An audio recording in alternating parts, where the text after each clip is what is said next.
Vanessa, thank you so much for joining the internal communication series that I run blog. This is a long-standing series, and I talk to thought leaders in the internal com space, ask them their perspectives on how they see the function evolving and understand some of the best practices. So thank you again for taking the time. So before we get started, it'll be great if you could quickly introduce yourself for our audience.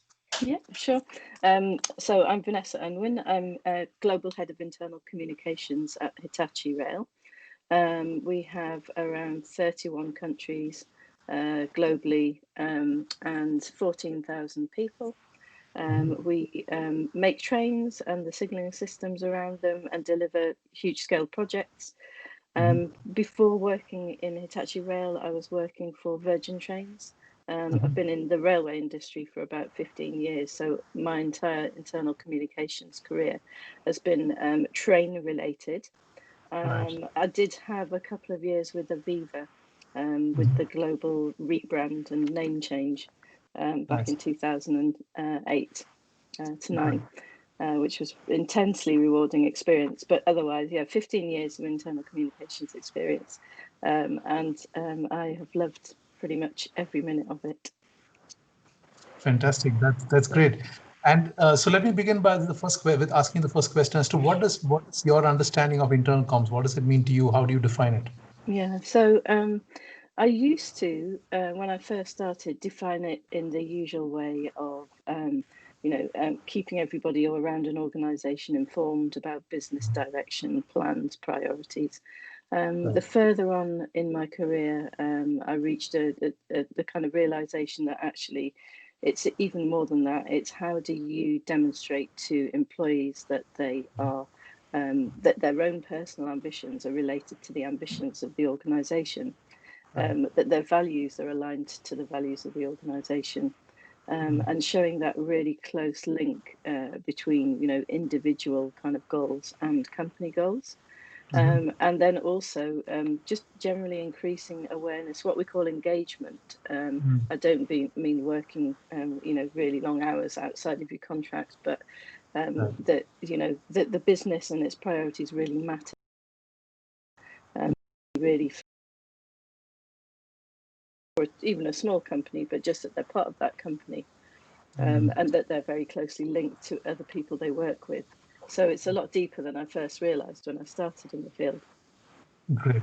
And how does it get practiced at Hitachi Rail? I mean, what are some of the principles? What are some of the philosophies you all follow? Yeah, so we are very focused on engagement. We have a number of HR programs which are designed to, enhance that feeling that I've just described, that people are aligned to an organisation and that they feel they're linked to it. Mhm. Also, that we're giving them, something that will benefit not just them now working within the company, but within their career as a whole. Right. We also create a series of what we call just strands or work streams, if you like, Mhm. but Right. themes that are taken from the annual strategy. Right. So we won't have a really obviously stated pillar, if you like, but when we're creating internal communications as internal communicators in our own minds, we make sure that everything that we're communicating is linked back to that plan and that strategy. Right. So it's those two things, very kind of personal and individual.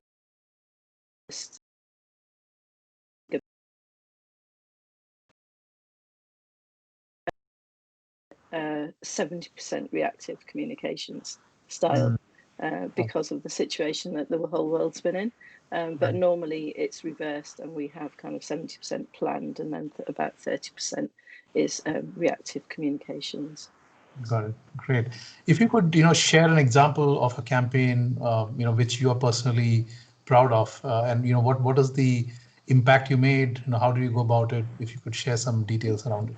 Yeah, I think the one that I can think of that's most relevant to this was successful personally, successful professionally, and also for the organisation. So last year we had a new CEO in Mhm. 2019 become CEO on the 1st of April.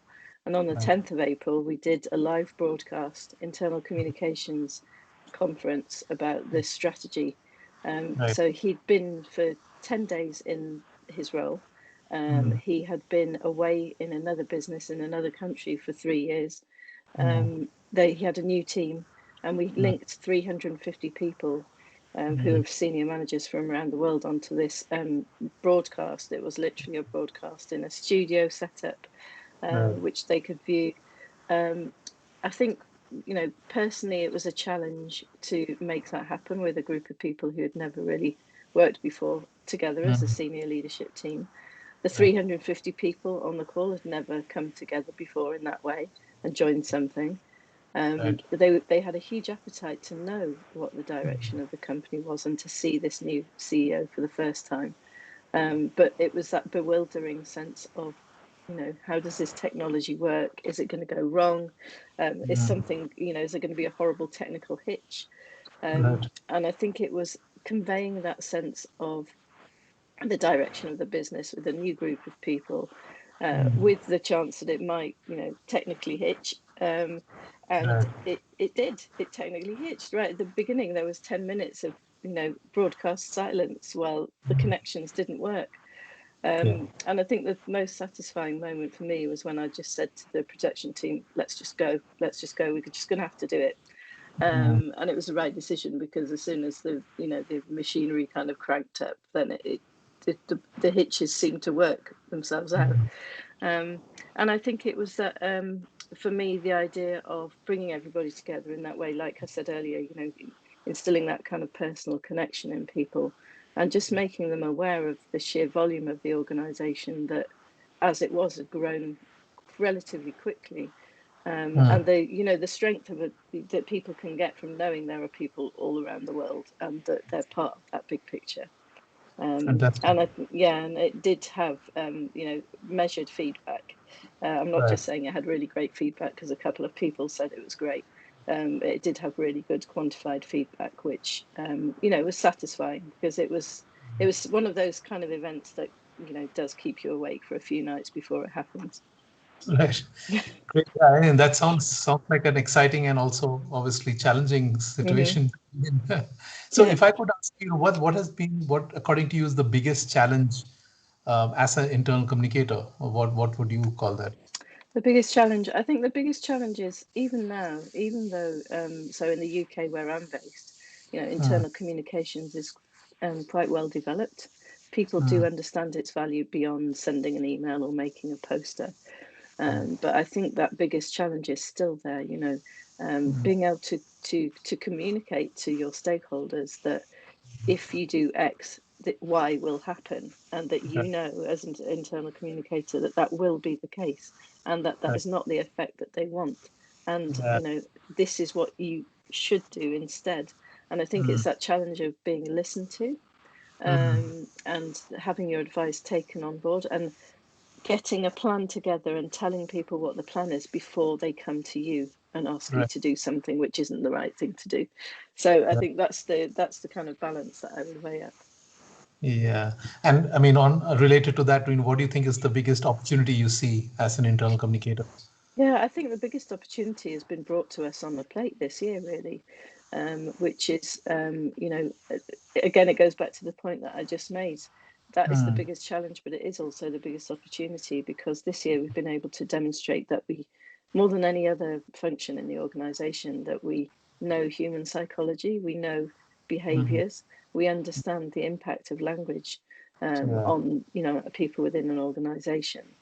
right. And I think the opportunity is to just keep building on that and to keep going, Mm, and also demonstrating kind of technical knowledge, mm, because we all assume when we're doing a call like this, for example, on Skype or WebEx or whatever, we all assume everybody knows how to use it, but it's demonstrating that confidence that we can use technology to our advantage.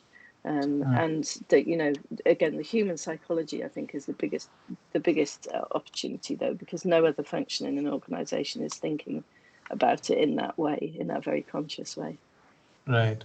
So there is this always this thought that internal comms does not really add value, and they don't have a seat at the table. So Mm. what's your idea, recommendation on how can internal communicators add more value to the business? What should they be Mm. doing? I think they should sound more like business people, Mm, rather than say, this might work or that might work. They need to get into the data. At the table, there are people who only really look at data. That's the first thing that they'll listen to.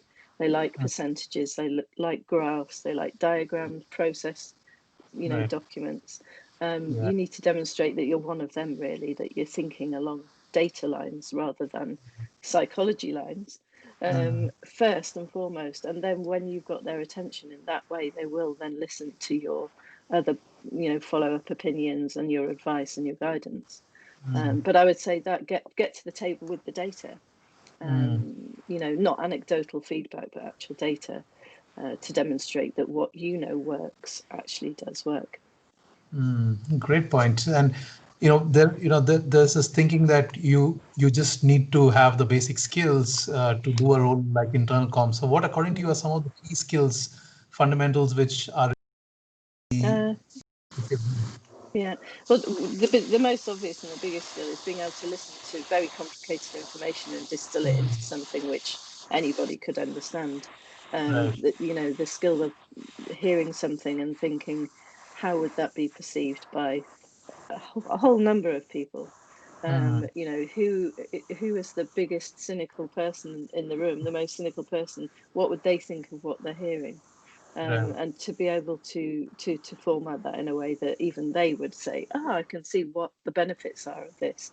And I think there's the the skill of being able to break something down into the classic, what do you want people to think, feel, and do as a result of the information that they're hearing or seeing. So that's the first skill I would say. I think, going back to what I said earlier about knowing human psychology, learn about neuropsychology, learn about neuro-linguistic programming, learn about all of those kind of things, because again, not many people within an organization are thinking along those lines. That's the kind of missing nut or bolt, if you like. So I would say really skill yourself up in those areas. Right. And then the third thing is being able to write.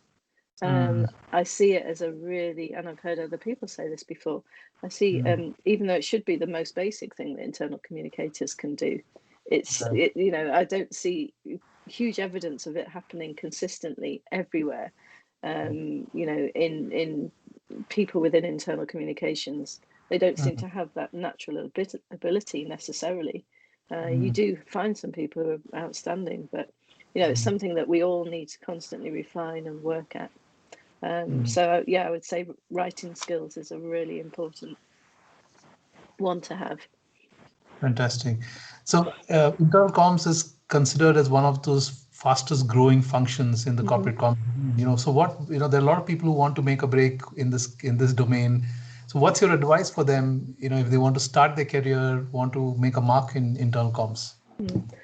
I would say be really brave, Mm, as in, you know, talk with confidence, demonstrate mm, that what you're talking about, see mm, yourself as equal without being, domineering or kind of arrogant, but see yourself as equal in your knowledge, mm, um, that you gain. So that's, I guess, the first step is, learn everything you can, talk to mm, other internal communicators, contact people on LinkedIn, and just ask to have a conversation with them. mm, I learned my first internal comms theory just by reading books initially, mm, but books mm. aren't enough. You need to talk to people who practice in the field and learn from their experience, Right. and build that network of other internal communicators, because we do feel quite lonely, I think. Mm, Whenever mm, I join an internal conference, there's this big sense of relief that other people know what I'm talking about and that they have the same kind of problems or issues or dilemmas that I do. I think even at my stage in my career, where I've reached a certain level of seniority, you still feel those kind of frustrations or those kind of confusions sometimes. So I would say build your network of people, not just for advice, but to share experience. right. And yeah, and learn everything you can. Just have a really, really voracious Mm, appetite for learning. mm, There's new ideas coming up in internal comms all the time, mm, and yeah, be brave. Don't be scared of trying something new. mm. Once you have learned it, try and put it into practice really quickly. Yeah. Yeah. Great, great. And you mentioned about we are all in this pandemic right now, and so according to you, what has changed with COVID-19 coming, and because of what we are going through? So what has Mm. changed fundamentally, and what stays the same with internal comms? Yeah, I think massive shift in looking at internal comms is something that's really essential and important. And for the first time ever, I've been on, communications teams calls where the external comms team have nothing to say because Mm, they're, they may be dealing with local government politicians, finding out about things like face masks and supplies and, who right, can travel on a train and who can't. But they don't right. have that same PR to be doing. And it's been, a massive shift for me. Um, it's a fast growing practice, although the teams are not fast growing in the equivalent. And I wonder, perhaps people will start to see that you do need a bit more resource than typically is given to internal comms, not just number of people, but operational budgets as well. But yeah, I think I've seen, a huge shift in respect for internal comms when internal communicators this year have really demonstrated their ability to understand how people will think and feel about certain messages. And particularly in a scenario where none of us knew what was the right thing to do or say or what was going on, and we didn't even have the science to back it up. So that's been for me the biggest shift. I do hope it continues. I don't think people will forget the value that we added this year. It's still going on anyway. It'll still go on into next year.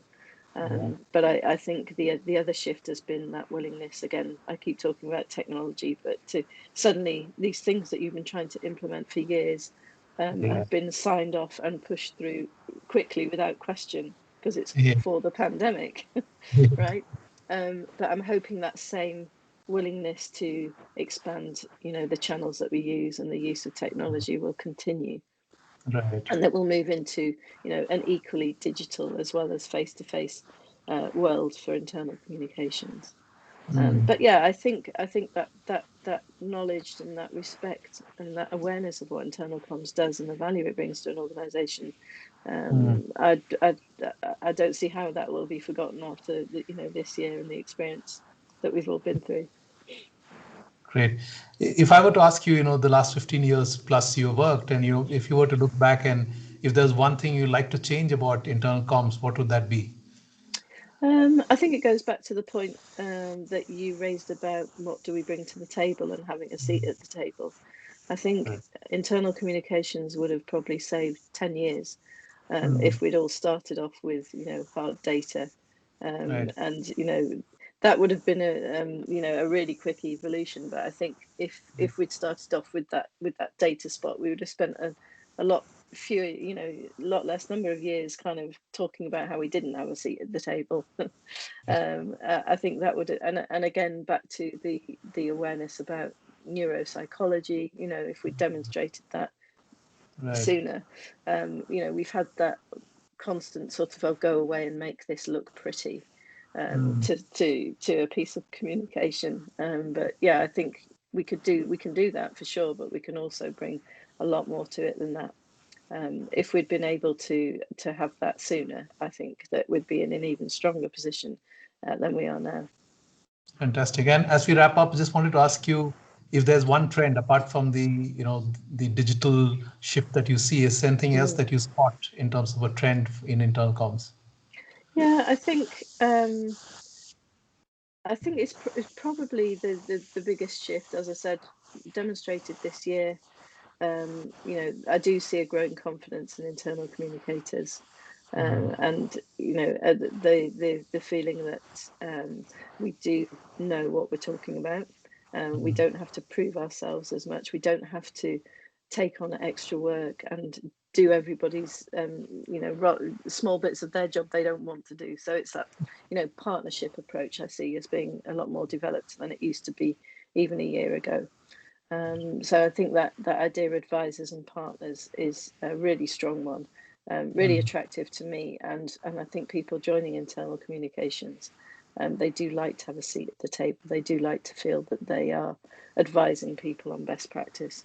Right. So yeah, hopefully that'll continue into next year, and the function in the people's roles will be better and stronger as a result.